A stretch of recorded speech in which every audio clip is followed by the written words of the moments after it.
Hi, everyone. Welcome back. This is Jeffrey Geisner for the Obligations of Memory podcast. I'm here with Dr. Tellerman, and we are continuing our lovely conversation and our mutual interconnected parts. And so I'm going to start this episode with Dr. Tellerman giving us a poem, a very dear poem that she wants to first introduce and then tell us a little bit about why she's choosing to share it with us. Yes, well, my father was in the Russian army and in the siege of Leningrad, and he was a liberator of Majdanek concentration camp. When the Russians arrived, they got there so quickly that the camp was still fully operational, and they saw the vicious dogs ripping genitals and breasts off of living people. In the middle of that, they were in the middle of everything, doing everything. And this is something that my father did tell me about. And now he, much later, of course, when my parents were volunteers for the Holocaust Documentation Education Center in South Florida, he discovered that the president of this documentation center and museum, Rosita Koenigsberg, her father, Henry Ehrlich, was liberated by my father in Majdanek concentration camp. In the meantime, my other cousin, Reuben Ziegelbaum, who was a brother of the famous Arthur Ziegelbaum, he used to recite this poem that you're going to hear now about Majdanek, a mountain of shoes in Majdanek. And my mother always remembered how Reuben would deliver this poem. And while he was delivering the poem, he would stamp his feet of the shoes, this mountain of shoes from the dead Jewish people. And he would just stamp his feet and say this poem. So my mother wanted me to do the poem, and I rehearsed it. And I finally played it for her. I got her approval. You did it right. You got it. It's okay. So then I recorded it, and that's what you're going to hear with my mother's approval. So, and Reuven, credits to you in heaven too. So I'm going to play it now.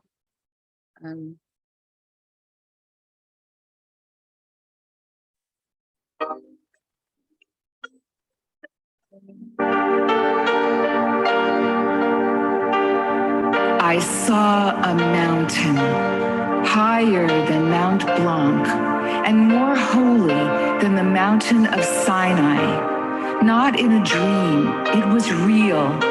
On this world it stood. Such a mountain I saw of Jewish shoes in Majdanek. Such a mountain I saw, and suddenly a strange thing happened. The mountain moved, and the thousands of shoes arranged themselves by size, by pairs, and in rows, and moved. Hear the march, hear the shuffle of shoes left behind, that which remained from small, from large, from each and every one.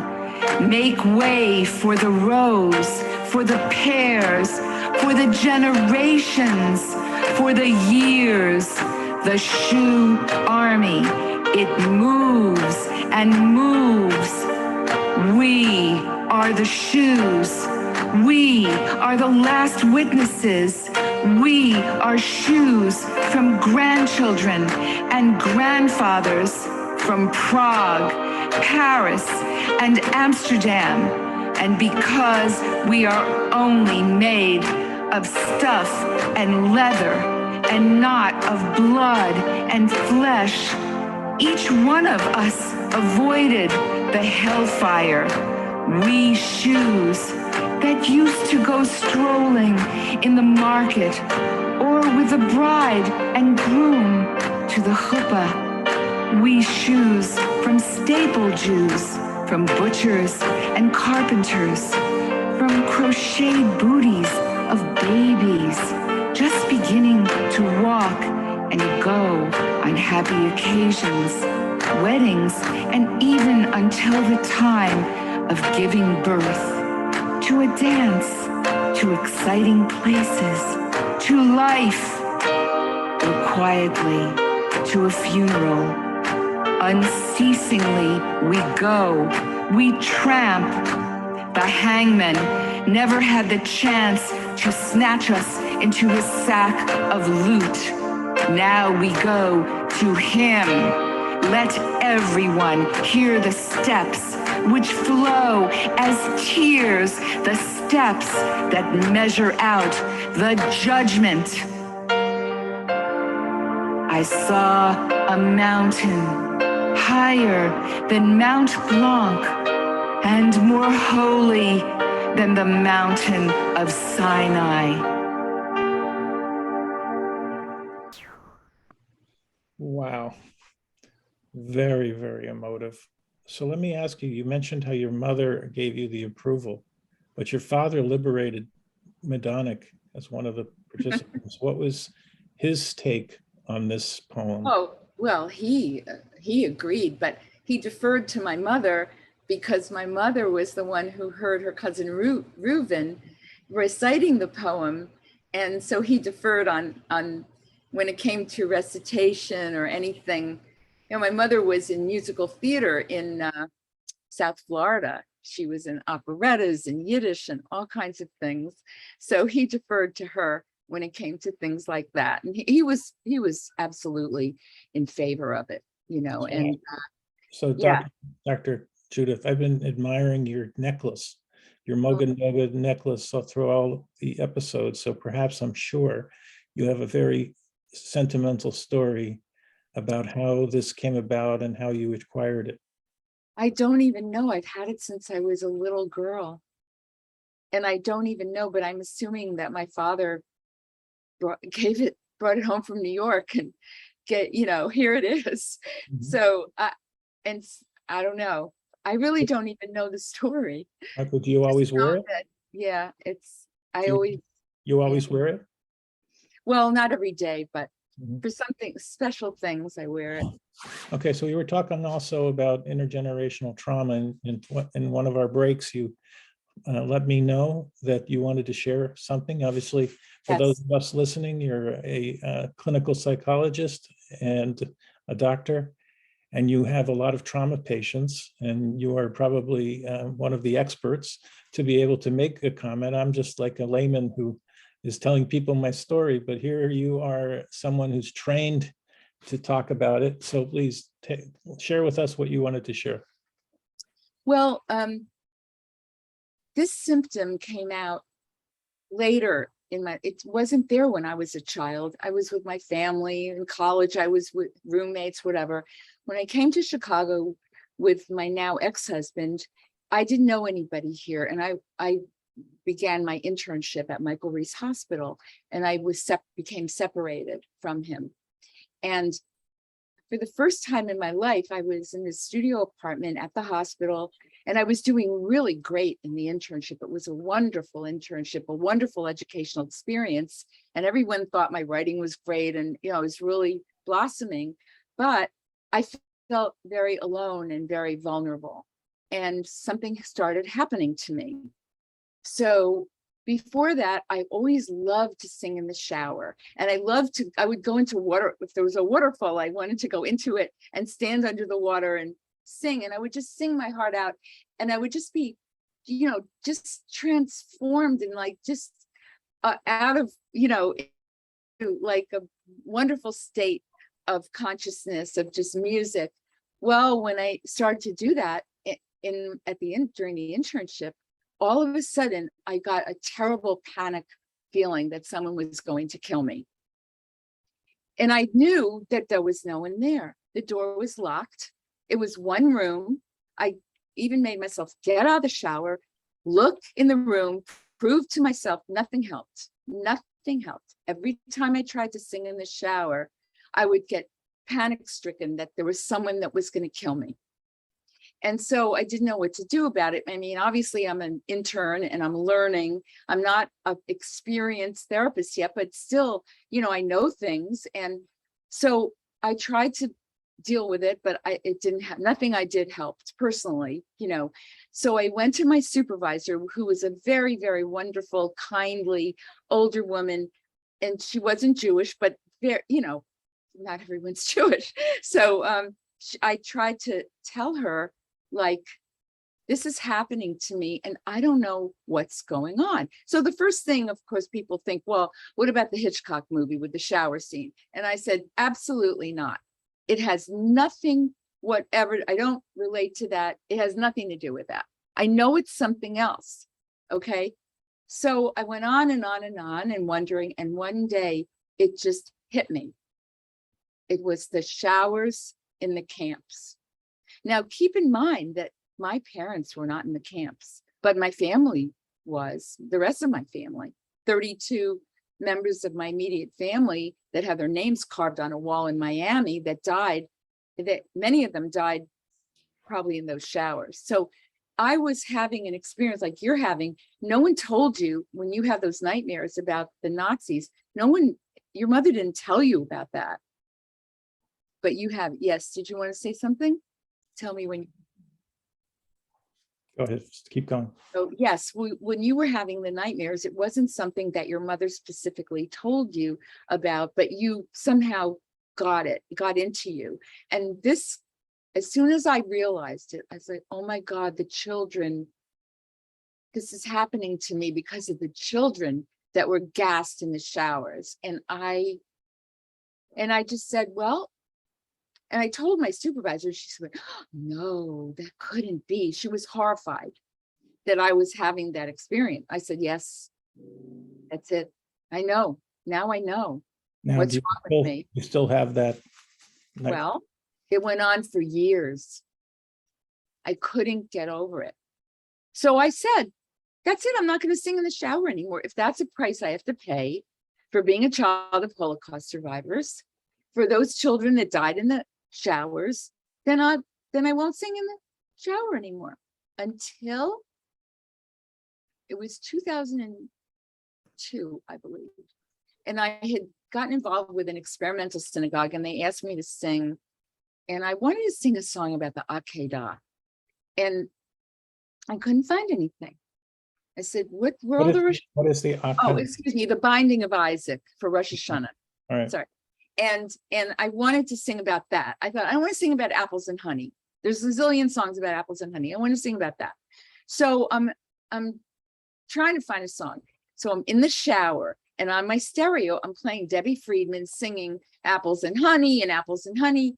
And all of a sudden, something came over me. And I heard the song about the Akedah in my head and how God put an end to child sacrifice with the binding of Isaac. That was what everybody did in those days in Mesopotamia. You sacrificed your child. And when God said, take your child up on the mountain, that's what they're from Mesopotamia. That's what you do. And God said, no child sacrifice. That's the end of it. And that's Judaism. And I got out of the shower and I recorded the song into my tape recorder about how we protect the children, how we take care and we love them and they're protected by us.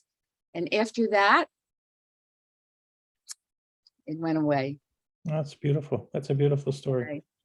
So that was my first song, excuse me for interrupting, my first song about the Tanakh that I wrote. The first one was that one. And it broke it broke that horror. Yeah. And brought the love. And I thought, I'm doing this for the children. This is my tribute for the children. And it broke it. Well, it's a beautiful story. And I'm very pleased that you were feeling welcoming and to share it with our audience. And I think it will help our audience who feel similar things. So it's really, really so beshared that you could do this for our audience. So I want to take you now a little bit. We've just suffered through the last 2 years of COVID, still kind of racking our brains around and we're still spinning. But how did your parents' survivor instincts apply to your isolation in COVID? And was there any corollary that you could kind of help with them to get you through this period? Sure, it was very clear and obvious. I said, if they could get through the Shoah, this is a piece of cake. I can do it. I can do it. What's this compared to what they were? I'm in a beautiful place. I have all the comforts. And sometimes I thought of myself as Anne Frank. I was like, I'm little Anne Frank and I'm up here, except I don't have the Nazis coming for me. I'll be okay. I'm way better off. I'm fortunate. I would tell myself how fortunate I was. Now, do you have any Jewish patients who struggled during COVID who also were survivors, children? Well, no, but I have one patient. Without breaking confidence, I don't Yeah, want she relates to I've known her many years, and she said, your parents got through the Shoah, so we can get, I can get through this. And, it's like, and also I have spoken, other people know about that, that are patients of mine, not too many, but people relate to it. And I would bring it up. I would say, I can get through this. And my parents got through the Holocaust, and, I can certainly get through this. And I really considered myself fortunate. Right. Well, So brainwash yourself. You're very well known for your music in Chicago. And I want to give you an opportunity to play some more of it. But before we do, in your congregation, do you have any survivors? Well, there are survivors yeah, I mean, yes, but I can't, I was doing services for Chicago Loop Synagogue. They started an egalitarian service and I was doing those. And really, people didn't really reveal about themselves, So it's hard to know who is what, but every once in a while someone would say something. And, I have on Facebook, like there's so many, I belong to so many groups that relate to the Holocaust somehow. Jews Why? before the Holocaust, Why? Jews during the Holocaust. Why? Because I want to connect with them for all of us, for solace for all of us. So how do you use Facebook to connect? Well, I write to them, I comment about their pictures.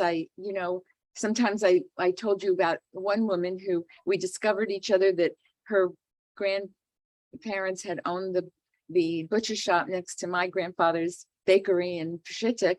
And that was a very moving time to find her and to be validated of what a good person he was and how he would bring all the poor people into his bakery to sleep near the fire, the ovens because it was cold in Poland. And he would give them challah, and he was such a good person. So how are you learning? So you've told us that your parents really didn't speak at length or at detail, other than dropping sort of appropriate stories at certain times. How are you learning about your parents' pathways in the Shoah? Well, I did view their videos years ago, and now I want to look at them again because but they're going to they have funding now to digitalize them, because the DVDs got ruined and they're all messed up. And so I've been asking for a digital version for a long time, and they got the funding now to do it. They got a grant. But like that gave me more of a picture. But then I remembered certain things my mother told me that weren't in those videos also, little details. Are you writing these things down? Well, I've written some things down from myself, really. I haven't, I don't know, my sister keeps telling me to write a book, but it's very painful. It's so painful. So I write here and there. And I don't know. I'm working on it. I'm trying to, and of course with the songs, that was very important to me to have these archival songs and to put them out there so people would know about them. because So they knew about them. let's take the next song that you want to talk about. Please introduce. Okay, so this song is a poem by Moshe Schulstein, and I relate to it because it's about how everything was destroyed and there are no graves for the people. It's called Deep Graves. And my grandfather doesn't have a grave. He was a scribe. He had a business. He was an influential, well-respected chassid of the Rebbe of Lublin in Chelm. There's nothing of him, nothing. And so this song kind of conveys that loss and that emptiness and how there's nothing. And so I learned it. I mean, I got the Yiddish and I translated it and I made it into a song. So it was a poem, but I made verses. And Do you speak Yiddish? well, I understand some. I'm not very, okay, this is the thing about my parents. They wanted us to be real Americans and not have an accent. So they spoke it in the home, but they didn't want us to speak it. So we would, real Americans. And I am a real American. I love my country, for better. There's plenty of problems. But anyway, I love my country and I'm very patriotic, and I feel very blessed that we ended up here where we're not hunted down like vermin. So, let's talk about, let's play the next song. Okay, so here's the next song. Where is it? That's it.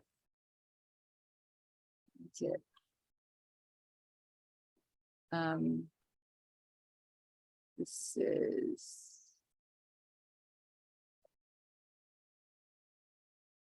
okay.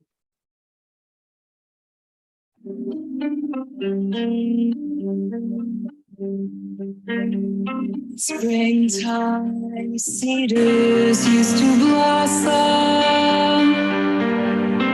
Autumn birds used to fly away. Winter snow used to fall from heaven. Now there blooms only wind and pain. Deep graves, red clay. Once I had a place to stay.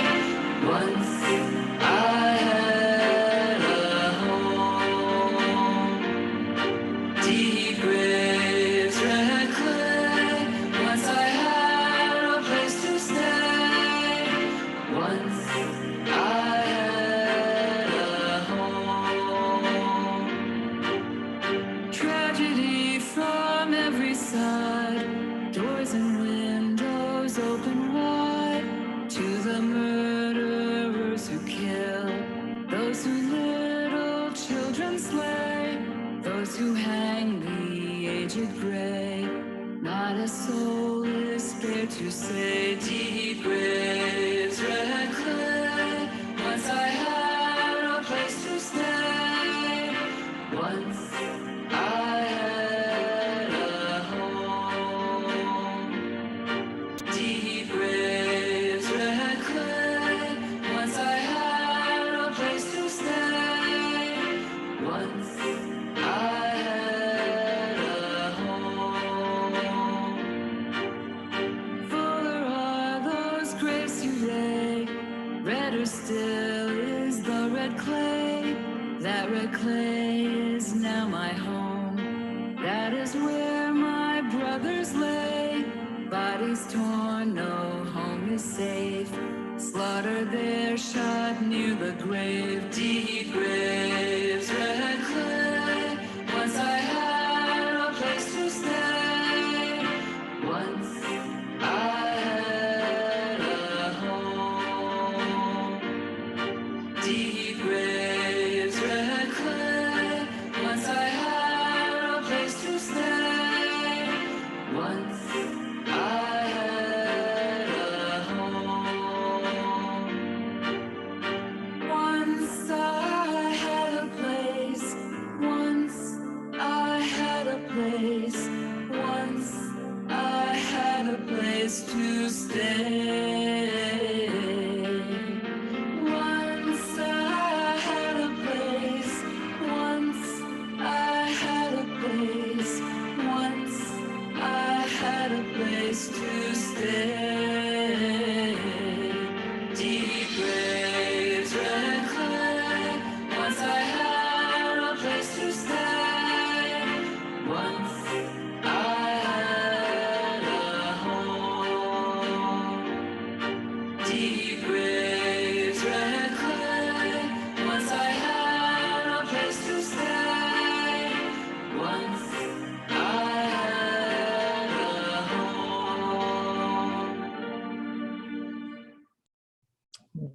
wonderful.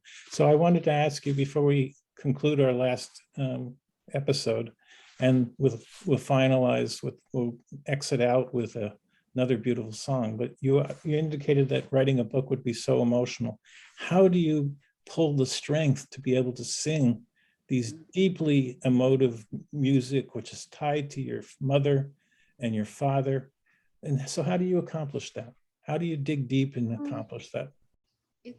That's a very interesting question, because it is so deep into your soul and your heart and everything.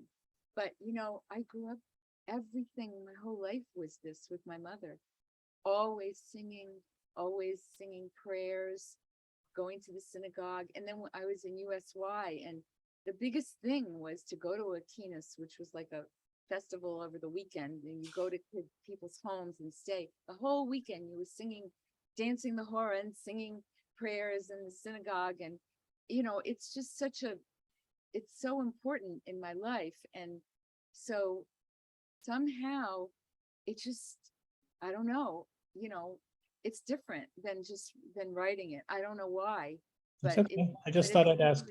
And yeah, and it is heart-rending. It really is. And what you're now doing is through the Jewish Culture and Holocaust Remembrance and the Obligations podcast, you're sharing your beautiful music, your original lyrics, your stories with the group. And with that, I really want to thank you for spending time with us and sharing the love of your family and your parents with you and your upbringing.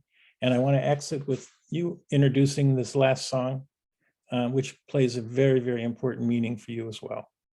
Yes. Actually, I had just written one song, that one that I told you about, my breakthrough song. By the way, I have happy songs too.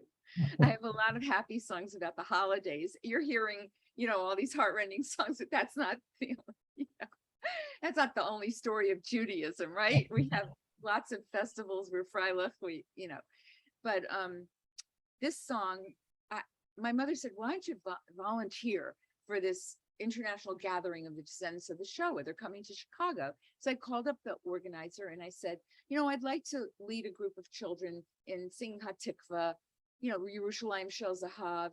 And he said, no. What I really want is a commitment song. Like, I didn't even tell him, like, oh, I'm a songwriter or anything. I had written one song, I mean, you know, about Judaism. And he said, I really want a commitment song. I mean, that's nice and everything, but I got off the phone and all of a sudden it came to me. And I just started writing this song in my head. And I sang it. I always, you know, I write the whole thing in my head and I sing it into a tape recorder. I don't sit at a piano or write the notes, and nothing's written down. It's all It's like my mom's recipes. Recipes, right? So I sang it, and then I called him up. I said, you know what? I have a song for commitment, like a commitment song. He said it would be for anything, for Yom HaShoah, for their bar mitzvah, for anything, for children, for commitment. Could be for adults too, but so I wrote this song, Legacy, and I sang it to him. He said, perfect. I want you to do it at the gathering. I'm like, oh, yeah. How am I going to do it? I don't have notes. I don't have anything. So I called my niece in New York, Andrea, and I said, she had a master's in piano performance. So I said, you know, Andrea, she went to Brandeis too. I said, Andrea, I have to do this song.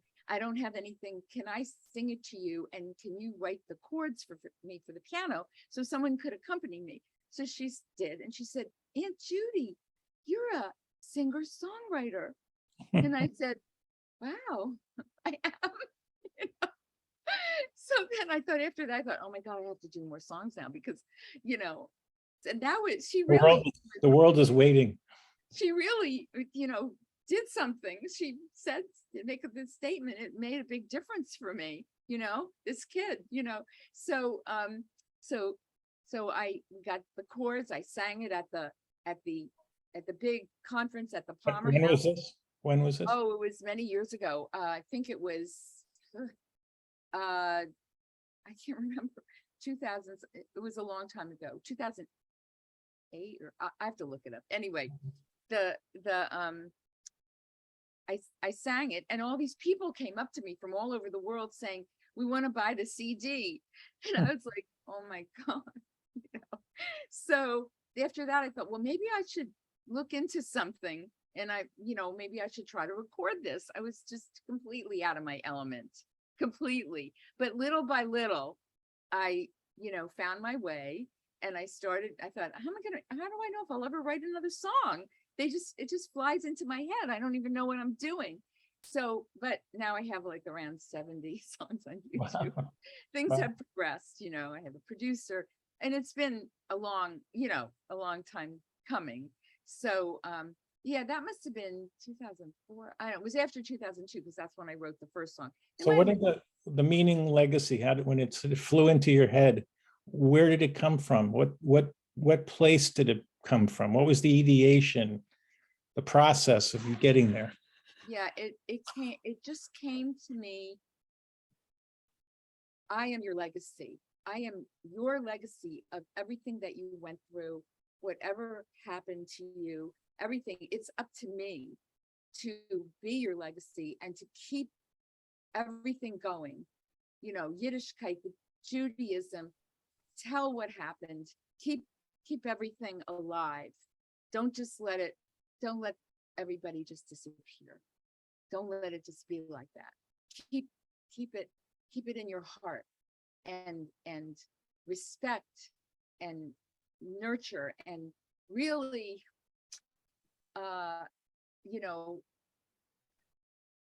it says in the song, we pledge to honor you. We pledge to sanctify your memory. And All right, let's leave it there, and let's exit with a beautiful song by Dr. Judith Tellerman called Legacy. Okay, there it is.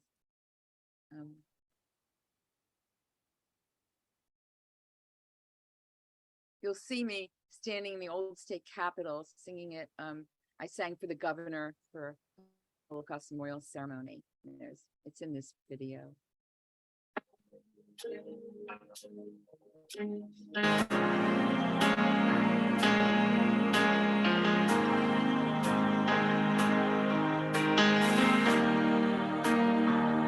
And here I stand, I am your legacy within my heart.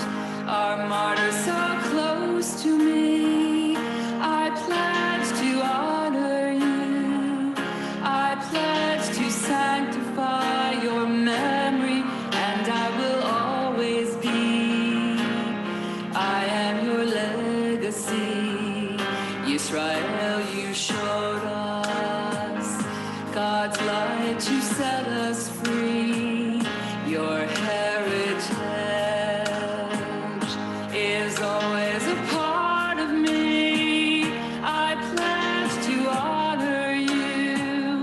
I pledge to sanctify your memory, and I will always be. I am your legacy. The Bible, you kept it alive for us. It showed the way to dignity for everyone. 6 million martyrs, 6 million are with us. Never again the show of innocence. We pledge to honor you. We pledge to sanctify your memory, and we will always be. We are your legacy. The Bible, you kept it alive for us. It showed the way to dignity for everyone. And we, the world, reach out to each other. The lesson learned. No more genocide. We pledge to honor you. We pledge to sanctify your memory, and we will always be.